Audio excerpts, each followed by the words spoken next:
Hardworking, persistent, and quick-witted. Now a dedicated member of the Eastland community, tonight's honoree was born in Wichita Falls and later lived in Oklahoma before making his way to finding a permanent home in Eastland. Showing an early interest in sports of every kind, he spent many childhood years at the golf course or playing touch football with his father. His love of sports even extended into wrestling, with Ivan Putski being his favorite Saturday night wrestler. As a child, he was involved in many different sports, being one to never have an off-season. At Eastland High School, he was a member of the football and basketball teams, as well as being active in numerous organizations, including the Beta Club and Thespian Club. He was nominated as a class president several years and received the Outstanding Student Award at the Golden Deeds Banquet his freshman year. He graduated with honors from Eastland High School in 1982 and began his career of selfless service to others.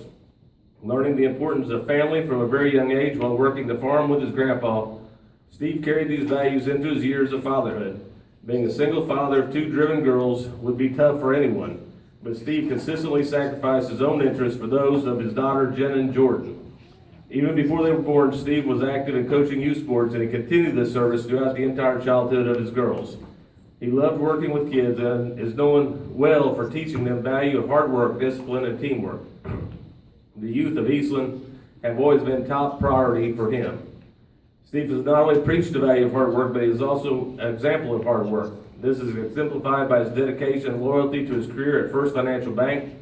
Starting as an entry-level employee almost 30 years ago, Steve is currently the longest tenured employee for the entire Eastland region, now serving as the Chief Operation Officer of the bank. He continuously leads a team of bankers in a selfless manner, one that is dedicated to truly serving his customers and his community.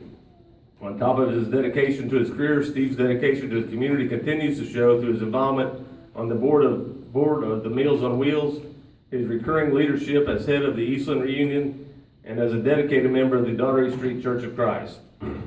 Steve's resume speaks for itself, but it is his selflessness to others that truly separates him the most. You see, over a 10-year period, while raising two girls through high school and college, working a full-time job, doing landscape work on the side, and volunteering in the community, Steve was working on achieving his bachelor's degree. Everyone knew that Steve was working on this goal, but how he finished his studies tells the type of person he is. At the same time Steve was about to complete the long journey to his degree, his oldest daughter was about to graduate as well. However, Steve did not want to do anything to take away from his daughter's achievement.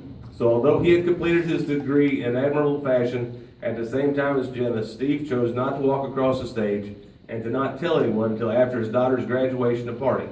All he cared about was his daughter's happiness and success, like he had done throughout his whole life. Steve took a back seat in the interest of those he cared about. It is because of this character that we honor him tonight, a lifelong dedicated citizen of Eastland, a 30-year employee and leader of First Financial Bank, a coach to many in this room and a friend to all, a selfless servant to his church, to his family, and to his community, and apparently a certified mule remover, for which he has a t-shirt to prove it. Please join me in congratulating this recipient of the Golden Deed Award, Steve Simmel.